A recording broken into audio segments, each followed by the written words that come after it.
네, 안녕하십니까. 김선생의 서울 이야기를 진행하는 강사 김미호입니다. 이번 시간에는 통의동 마을마당에 대해서 말씀드려 보도록 하겠습니다.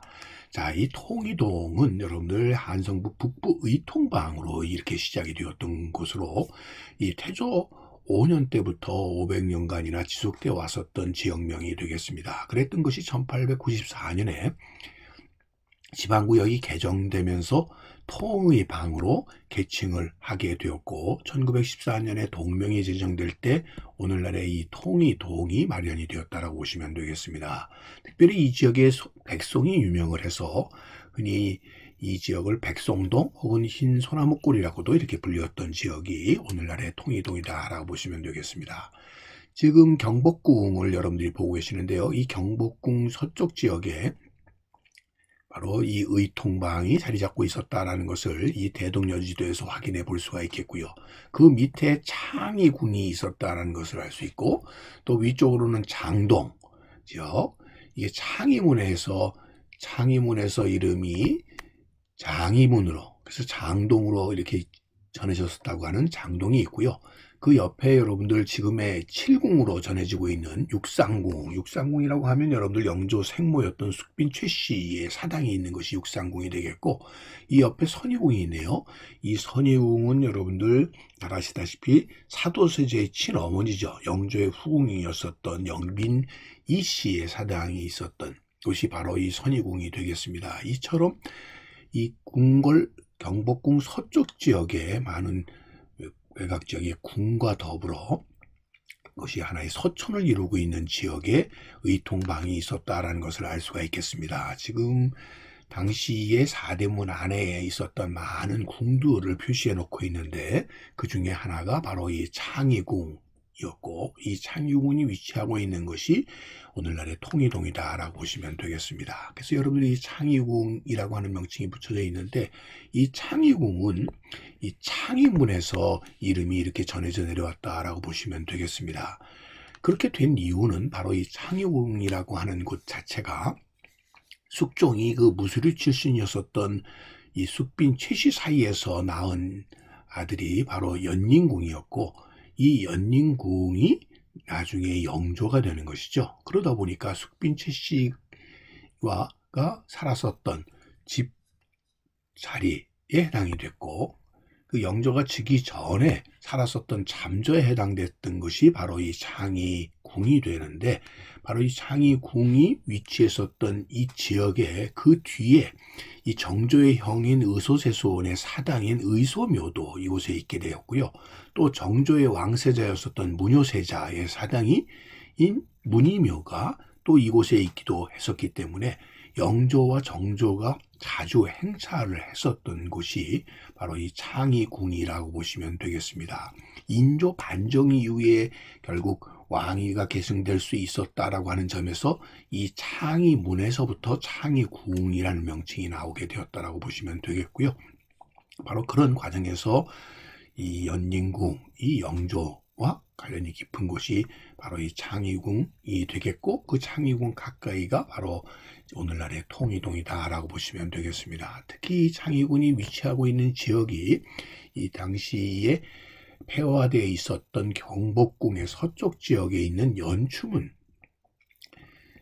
지역이 되겠고, 영추문 밖의 지역이 해당되는 지역이라고 보시면 되겠고요. 그곳에 문의묘와 이 의소묘가 있다 보니까 창의궁의 경우는 이 정조 때에도 14번이나 이곳에 거둥을 하셨고, 수운조 때에도 19번이나 이렇게 거둥을 했다는 것만 보더라도 창의궁이 대단히 중요한 장소로서 임금들이 자주 거둥하셨던 장소라고 보시면 되겠고요. 점차 헌정 철종 때 오게 되면서 이것이 줄어들어 결국 절폐되게 된다라고 보시면 되겠습니다. 지금 경복궁 서쪽 지역에 이렇게 우표한 지역이 창의궁 터로 이렇게 추정이 되고 있는 지역이 되겠습니다. 이것이 일제강점기에 오게 되면 이것이 통의정이 이루어지고, 통의정 일대에 지금 표시가 되어 있는데요. 바로 이 동양척식회사의 사택이 이곳에 자리를 잡게 됩니다.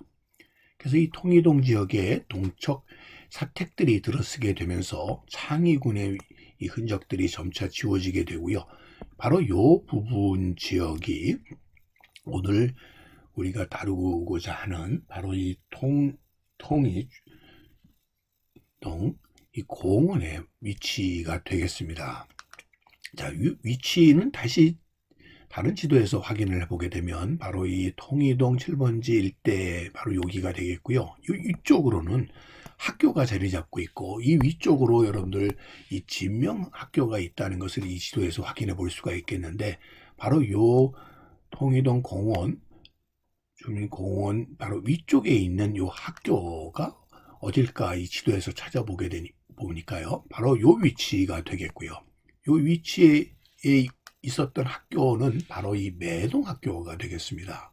경성정밀지도 1933년도에 경성정밀지도회를 통해서 확인해 보게 되면 바로 이 영추문 밖에 바로 지금의 공원 자리가 위치하고 있었고 그 위에 매동학교가 있었다고 하는데 이 매동학교 밑에 바로 이 자리에 통이동 마을 마당이 오늘날 세워지게 되는 과정 속에서는 1970, 80년대까지 이 청와대 안전가호 소위 안가로 사용이 되었었던 것이 바로 이 마을 마당 터라고 되게 볼 수 있겠고요. 1980년까지 이렇게 쭉 내까지 사용되었던 이 안가터가 김영삼 정부가 취임을 하게 되면서 이런 불필요한 땅들에 대해서는 다 시민들에게 되돌려준다라고 하는 그런 취지에 따라서 1996년에 이곳이 공원으로 바뀌게 되었던 것이죠. 그랬던 것이 청와대가 이 공원 부지 소유권을 한 부동산 개발업자에게 매각을 하면서 결국 마을마당 사업 자체가 중단되는 위기에 빠지게 되었었던 것이고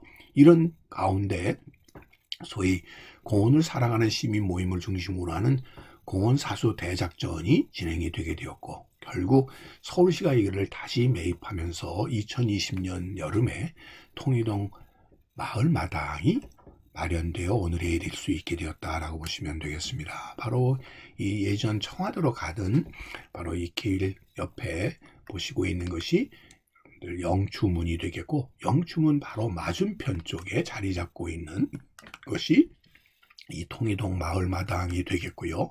이 마을마당 쪽에서 영추문을 바라본 모습이 되겠습니다. 2020년 이곳이 마을마당으로 다시 열리게 되면서 이곳에서 이루어졌었던 이런 문화행사들의 모습이 되겠고요. 오늘날에도 이 통이동 마을마당을 지키는 분들을 중심으로 해서 이게 추운 날씨에도 연주회가 거듭되고 있는 것 또한 이렇게 이 지역 자체가 이렇게 마을마당으로 되돌아오는데 많은 그동안의 어려움이 있었기 때문에도 더욱 소중한 하나의 문화 공간으로 이렇게 유지되고자 하는 지역 주민들의 어떤 마음들이 모아져서 이런 공간이 하나의 의미 있는 시민 공간으로 이렇게 되돌아올 수 있지 않았었나 싶습니다. 오늘은 이 통이동 마을마당을 중심으로 해서 통이동의 유래로부터 시작을 해서 이곳이 있었던 그 동안의 이런 흔적들의 이야기들과 함께 오늘 통이동 마을마당에 대해서 오늘도 꽃밭에 가꾸는 김 선생이 말씀드렸습니다.